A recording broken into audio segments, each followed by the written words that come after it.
A woman from Colorado recently sparked a heated debate online after asking whether she had been wrong for punishing her son after he supposedly ruined their family vacation in Italy. The woman, whom we'll call Megan, had spent nearly a year planning a 14-day trip across Italy. She wanted the vacation to help blend her family together. Traveling with her were her husband Daniel, his two daughters from a previous marriage, 17-year-old Emma and 15-year-old Sophie, and Megan's 16-year-old son, Tyler. According to Megan, Tyler had always been exceptionally talented. He played varsity soccer, competed in track, earned excellent grades, and seemed to master almost anything he tried. There was only one problem. Tyler turned absolutely everything into a competition. Unfortunately, Daniel was exactly the same. Megan admitted that she never considered this a serious issue because the two usually got along well. Looking back, she believes that was her first mistake. The problem started on their second day in Rome. While waiting to enter the Colosseum, Tyler downloaded a history trivia app and challenged Daniel. "Loser buys gelato for everyone," Tyler said. Daniel agreed immediately. What nobody realized was that Tyler had spent years competing in online trivia leagues and was obsessed with history documentaries. 20 minutes later, Tyler defeated Daniel by 36 points. Daniel laughed and bought the gelato. But that was only the beginning. The following morning, during breakfast, Tyler challenged Daniel to identify famous landmarks from old photographs. Tyler won again. Later that afternoon, they raced up the Spanish Steps. Tyler won. The next day in Florence, they played chess in a crowded square. Tyler won again. Then came a cooking class. The chef judged Tyler's handmade pasta the best in the group. Another victory. At first everyone thought it was hilarious. Tyler celebrated every win like a champion, and Daniel slowly stopped smiling, tension. By the sixth day, the tension was impossible to ignore. Emma and Sophie had started complaining privately that their father seemed obsessed with beating Tyler. Every activity somehow turned into another contest. During a boat excursion near Capri, Tyler challenged Daniel to spot the most landmarks along the coastline. Tyler won. Later, while exploring a local market, they competed to bargain for souvenirs in Italian. Tyler won again. That evening, Daniel suggested a family volleyball game on the beach. Everyone agreed, hoping it would finally be something Daniel could win. It wasn't. Tyler dominated the game. Afterward, he jokingly bowed and said, "I accept payment in tiramisu." Nobody laughed. Megan noticed Daniel becoming increasingly irritated. He was quieter during meals and spent more time on his phone. Emma and Sophie were upset because Daniel kept buying rewards for Tyler after losing challenges, yet rarely purchased anything extra for them. Finally, Megan pulled Tyler aside. She explained that Daniel was clearly frustrated and asked him to stop challenging his stepfather so often. Tyler looked confused. "I didn't force him to play," he said. Megan replied that she understood, but asked if he could at least let Daniel win occasionally. Tyler immediately frowned. "So I'm supposed to pretend I'm worse than I am just to protect his feelings?" Megan told him that family harmony was more important than winning. Tyler reluctantly agreed to think about it. The following morning, during breakfast in Florence, Tyler suddenly cleared his throat. "Just so everybody knows," he announced, "Mom says I shouldn't compete anymore because Daniel gets upset when he loses." The entire table went silent. Emma stared at her plate. Sophie looked horrified. Daniel's face turned bright red. Megan immediately told Tyler to stop talking. Tyler ignored her. "In fact," he continued, "I'm apparently expected to lose on purpose now." Daniel slammed his coffee cup onto the table. Silence. "That's enough," Daniel said sharply. Tyler crossed his arms. "I'm only explaining the new family rules." Megan immediately told Tyler to apologize, but he refused. "I didn't lie," Tyler replied. "You really did ask me to stop competing because Daniel hates losing." The rest of breakfast was painfully awkward. Emma and Sophie stared at their plates while Daniel walked away without finishing his coffee. Later that afternoon, Megan confronted Tyler in their hotel room. She explained that publicly embarrassing Daniel had been disrespectful and immature. Tyler disagreed. "You asked me to pretend to lose," he said. "Everyone deserved to know why I suddenly stopped competing." Megan insisted that private conversations should remain private. Tyler answered, "Then maybe you shouldn't ask me to do something unfair." Neither changed their opinion. Over the following days, Tyler technically obeyed his mother's request. He completely stopped initiating competitions. However, whenever Daniel suggested an activity, Tyler politely declined. Volleyball on the beach? No thanks. Swimming race? Maybe later. Card games after dinner? Tyler wasn't interested. At first, Megan believed this would solve everything. Instead, the atmosphere became even worse. Daniel seemed offended that Tyler no longer wanted to participate in anything with him. The two barely spoke during meals or sightseeing tours. Eventually, Emma asked Tyler why he was avoiding her father. Tyler answered honestly. "Your dad and mom made it clear that competing creates problems, so I'm avoiding problems." Emma admitted that she understood his point, but said the tension was ruining the vacation. The situation finally exploded during their final evening on the Amalfi Coast. The family had reserved a table at an expensive seaside restaurant. Halfway through dinner, Daniel raised his glass. "Despite a few disagreements, I hope this trip brought us closer together," he said. Before anyone could answer, Tyler quietly muttered. "Could have fooled me." The entire table froze. Even the waiter standing nearby awkwardly stepped away. Daniel slowly lowered his glass. "What exactly is that supposed to mean?" he asked. Tyler shrugged. "It means this trip stopped being fun days ago." Megan immediately warned Tyler to stop, but he continued. "First, everything became a competition. Then Mom told me I had to lose on purpose. After that, everyone started acting like I'm the problem." Daniel stared at him in disbelief. "You're seriously blaming everyone else?" he asked. Tyler nodded. "I didn't force you to challenge me. I didn't force you to keep betting prizes either." Emma quietly admitted that Tyler had a point. That only made Daniel angrier. "So now everyone thinks I'm the bad guy?" he asked. Nobody answered. The silence was answer enough. Daniel pushed back his chair and walked out of the restaurant. Megan immediately followed him, leaving the teenagers alone at the table. For several minutes, nobody spoke. Finally, Sophie sighed. "This vacation has been exhausting," she said. Even Tyler looked uncomfortable. Back at the hotel, Megan and Daniel argued for almost an hour behind closed doors. The teenagers could hear raised voices through the walls. The next morning, the family traveled home in near complete silence. Tyler spent most of the flight wearing headphones. Daniel never spoke to him once. After returning home, Megan decided that Tyler's behavior during the trip had crossed a line. She told him that publicly humiliating Daniel and ruining the final dinner had been unacceptable. As punishment, she grounded him for a month, took away his gaming console, and cancelled a weekend soccer tournament he had been planning to attend. Tyler was furious that he immediately argued that Daniel had embarrassed himself and that he was being punished simply for telling the truth. Megan disagreed and said the discussion was over. Tyler stormed into his room, upset. Tyler refused to speak to Megan for the next several days. Whenever she tried to discuss the situation, he either gave one-word answers or walked away entirely. Meanwhile, Daniel seemed relieved that consequences had finally been imposed. He told Megan that grounding Tyler was necessary because otherwise he would never learn to respect other people. A week later, the situation became even more complicated.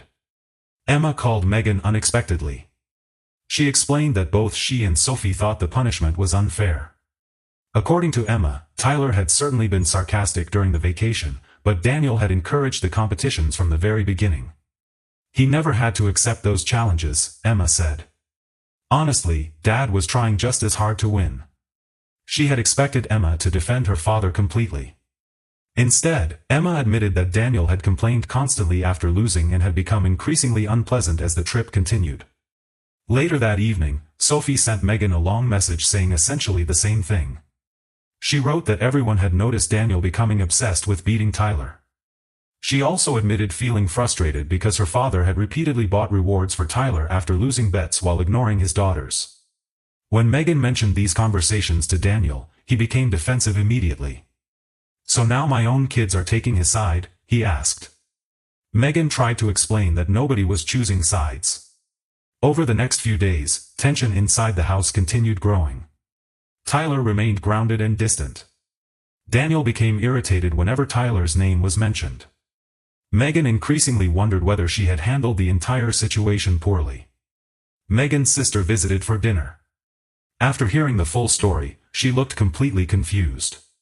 "Wait," she said. "You punished Tyler because your husband kept challenging him and losing?" Megan suddenly realized that she no longer knew how to answer that question. The question stayed with her. The question continued bothering Megan for days.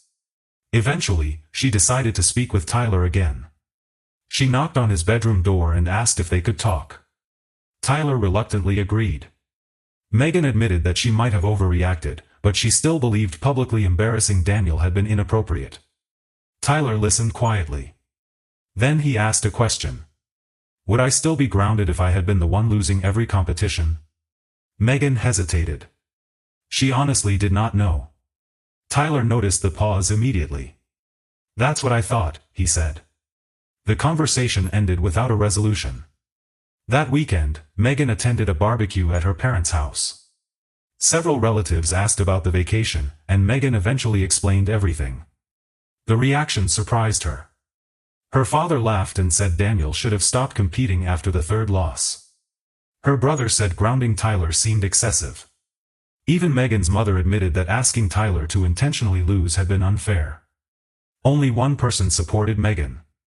Daniel. On the drive home, Daniel argued that everyone was missing the point. "This isn't about competitions," he insisted.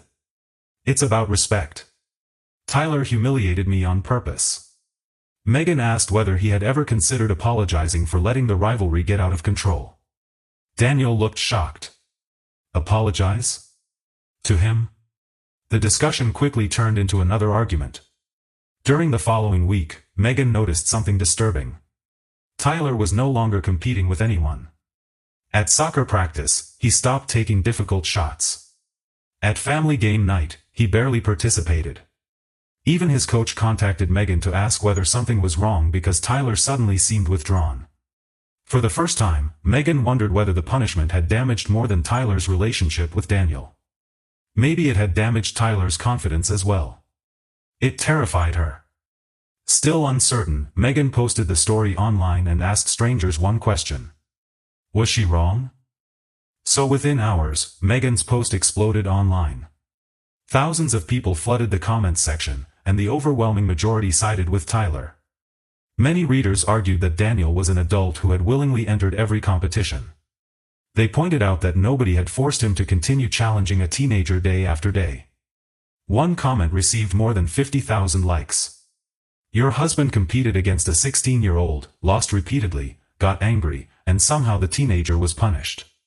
Incredible." Another person wrote, "You asked your son to make himself smaller so an adult man could protect his ego." Megan kept scrolling. Some commenters criticized Tyler for publicly embarrassing Daniel, but even they believed grounding him for a month had been excessive. Several people focused on something else entirely. They questioned why Megan had expected Tyler to intentionally lose. According to many readers, teaching children to hide their talents in order to manage someone else's emotions sent a terrible message. The criticism continued for pages. One former teacher wrote that gifted teenagers often stop trying when adults punish them for succeeding. A youth sports coach shared similar concerns, explaining that competitive athletes sometimes lose confidence when pressured to hold themselves back. Those comments unsettled Megan. For the first time, she seriously considered ending the punishment early. However, not everyone agreed. A smaller group defended Megan and Daniel. They argued that Tyler had acted arrogantly, intentionally embarrassed his stepfather, and damaged the vacation for everyone. The divided opinions left Megan even more confused than before. Then something unexpected happened. Emma discovered the online post. And she was furious. She immediately called Megan and demanded to know why private family problems had been shared with strangers. Megan tried explaining that she needed outside opinions, but Emma insisted that important details had been omitted. Emma told Megan that the online version of events made Daniel appear worse than he actually was. According to Emma, her father had certainly become overly competitive, but Tyler had also enjoyed provoking him. He knew exactly which buttons to push, Emma said. Sometimes he kept challenging Dad because he thought it was funny. Megan admitted that this was probably true. Still, Emma surprised her by adding, "That doesn't mean Tyler deserved to be grounded." Emma explained that both she and Sophie had spoken privately after returning home. They agreed that the real problem was not the competitions themselves. The problem was that none of the adults had stopped the rivalry before it damaged the trip. Later that evening, Megan shared Emma's comments with Daniel. He immediately became defensive. "So now everybody thinks this is my fault?" he asked. Megan replied that blame was not the issue anymore. She was worried about Tyler. Daniel argued that Tyler was simply angry because he had finally faced consequences. Megan was not convinced. The following day, Tyler's soccer coach called again. He explained that Tyler still seemed distracted during practice and was avoiding competitive drills entirely. He used to thrive on competition, the coach said. Now he looks afraid of standing out. That conversation deeply unsettled Megan. She began wondering whether asking Tyler to hide his abilities had sent the wrong message. That night, Megan knocked on Tyler's door once more. This time, she apologized. She admitted that asking him to intentionally lose had been unfair. Tyler listened quietly. After several seconds, he finally asked, "Does that mean I'm not grounded anymore?" Megan hesitated again. She still believed Tyler owed Daniel an apology. Tyler believed Daniel owed him one too. Neither seemed willing to take the first step. For the first time since returning home, Megan realized that fixing the family might require both of them apologizing. Nobody knew who would. First. For the next several days, nobody mentioned the subject again. Tyler remained polite but distant. Daniel avoided conversations whenever Tyler entered the room. Megan felt as though she were living between two cold fronts. Finally, she decided enough was enough. On Sunday evening, Megan asked everyone to sit down in the living room for a family meeting. Nobody looked excited. Megan began by admitting that she had made mistakes. She apologized to Tyler for asking him to intentionally lose and acknowledged that she should have addressed the rivalry much earlier. Tyler quietly thanked her. Then Megan turned toward Daniel. After several uncomfortable seconds, Daniel sighed. "I shouldn't have taken the competition so seriously," he admitted. "You're good at a lot of things, Tyler. I let my pride get in the way." Tyler seemed surprised. Daniel continued. "But you also embarrassed me in front of everyone. More than once." Tyler remained silent for a moment. Finally, he nodded. "You're right," he said. "I was angry, and I wanted everyone to know what Mom had asked me to do. I could have handled it differently." The tension in the room immediately eased. Emma smiled. Sophie looked relieved. For the first time in weeks, the family actually talked instead of arguing. A few days later, Megan officially ended Tyler's punishment and allowed him to attend his upcoming soccer tournament. Tyler thanked her, but before leaving the room, he added one final comment. "Next family vacation," he said, grinning, "no competitions." Daniel laughed. "Agreed," he said. "Unless it's mini golf." Everyone groaned. Even Tyler laughed. Megan later updated her online post with the outcome. Many readers were pleased that the family had finally talked honestly. Others warned the adults not to repeat the same mistake in the future. Megan agreed. She wrote that she had learned an important lesson. Protecting someone's ego should never come at the expense of someone else's confidence. She would never forget.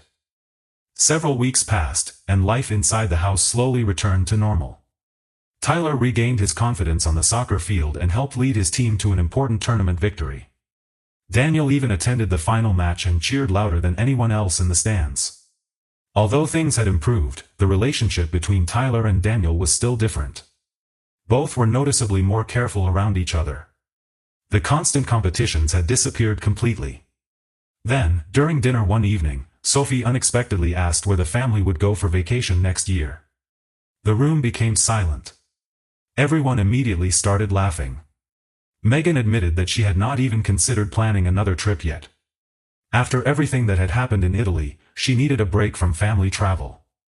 Emma suggested renting a cabin near a lake. Tyler quickly raised his hand. "I have one condition," he said. Daniel smiled. "No competitions?" Tyler pointed at him. "Exactly." Daniel laughed and promised to behave. A few days later, Megan posted one final update online. She explained that she had apologized to Tyler, ended the punishment, and encouraged both Tyler and Daniel to rebuild their relationship gradually. Thousands of readers responded positively. Many thanked Megan for accepting criticism and trying to repair the situation instead of ignoring it. One comment especially stayed with her. "Children should never be asked to shrink themselves to protect an adult's pride." Megan admitted that reading those words had been difficult, but necessary. Looking back, she realized that the vacation had not been destroyed by competitions. It had been damaged by insecurity, poor communication, and wounded egos. Fortunately, the family had managed to learn from the experience before lasting damage was done. Megan later joked that future vacations would include one official family rule written on the itinerary: enjoy the trip, and leave the scoreboards at home. Nobody disagreed. Ever. Months later, life had settled into a calmer rhythm. Tyler was back to training regularly, his confidence slowly rebuilding after the strange emotional storm of the vacation. Daniel and Megan had also started attending couples counseling sessions, something neither of them had seriously considered before the Italy trip. At first, conversations were stiff and uncomfortable. But over time, they began to understand how quickly small ego clashes had escalated into a full family conflict. One evening, after a session, Daniel made an unexpected confession at home. "I think I liked competing with him more than I should have," he admitted. "It started as fun. Then it became personal." Megan nodded, because she had noticed the same shift. Tyler, overhearing from the kitchen, walked in with a half-smile. "For the record," he said, "I didn't mind at first either." Daniel raised an eyebrow. "Until it stopped being fun for everyone else," Tyler added. There was a short pause. Then Daniel laughed. "Fair enough." That moment felt different. Not like victory or defeat, but like balance returning to something that had tilted too far. Emma and Sophie later told Megan they were glad the situation had been addressed instead of ignored. They admitted that, for a while, they had started to feel like spectators in a competition they never signed up for. A few weeks later, Megan received a private message from someone who had read her original post. It was from a mother of a teenage athlete. She wrote, "Thank you for sharing your story. I was doing something similar without realizing it." That message stayed with Megan longer than the viral comments ever had. It reminded her that what happened in Italy was not just about one family. It was about how easily admiration can turn into pressure, and how quickly love can become conditional when pride gets involved. And this time, she knew exactly what she would do differently: Months later, the house felt quieter, as if the emotional noise from the Italy trip had finally faded into the walls. Megan had almost convinced herself that everything was fully resolved, until one Saturday she started cleaning the storage closet and found an old photo album. It was thick, slightly dusty, filled with moments from earlier family trips, birthdays, and ordinary days that once felt simple. She opened it without much intention, but stopped at a photo that changed her mood. Tyler and Daniel were in the backyard, both laughing during a casual basketball game, neither of them caring about who was winning. There was no tension in their posture, no pride weighing down their expressions, just easy enjoyment. Megan stared at it longer than she expected. That version of them felt distant now. Later that evening she placed the album on the kitchen table. Tyler noticed it first and leaned over. Daniel looked too, and for a moment neither of them spoke. Then Tyler said he thought he had been trying too hard to prove himself during the trip. Daniel admitted he had done the same, that the competition had stopped being fun long before anyone said it out loud. Megan listened without interrupting, realizing this was the first time they had both acknowledged it without defending themselves. The air in the room felt different, lighter, as if something heavy had finally been set down. That night Megan decided she would no longer let small tensions grow unchecked in silence. She would speak up earlier, even if it was uncomfortable, even if it risked conflict, because waiting had almost broken something important before. It was no longer about winning or losing, but about noticing when pride began to guide behavior. Megan looked at Tyler and Daniel and felt hope that they had learned something without losing each other. Outside, city lights flickered softly, and for the first time in a long while the family felt aligned again, imperfect but moving forward together. Slowly. In the days that followed, Megan kept thinking about everything that had happened during the Italy trip. It no longer felt like a single argument or a simple misunderstanding. It felt like a chain reaction built from pride, silence, and reactions that grew larger every time no one stopped to reset the situation. Tyler was not a problem to be fixed, and Daniel was not a villain to be blamed. They were two people who had turned a playful rivalry into something heavier without realizing when the line had been crossed. Megan understood now that her own role had been bigger than she first admitted. By trying to manage emotions instead of addressing the root tension early, she had allowed everything to escalate. The grounding, the arguments, the embarrassment at dinner, all of it had come from delayed communication rather than a single moment of wrongdoing. Tyler had learned that being strong at something could become uncomfortable for others if it was not balanced with awareness. Daniel had learned that pride could quietly turn enjoyment into competition that no longer felt equal. And Megan had learned that trying to protect harmony by controlling behavior often created the opposite effect. What the family needed was not winners or losers, but honesty before frustration grew too large. Megan told a friend that the hardest part was realizing nobody had been entirely right or entirely wrong. The situation had simply been unmanaged. That realization changed how she approached conflict. She started speaking earlier, listening longer, and stepping in before tension had time to grow teeth. The family did not become perfect, but it became more aware, and that awareness was what truly mattered. In the end, the Italy vacation was remembered not for how it fell apart, but for what it forced each of them to understand about themselves and each other.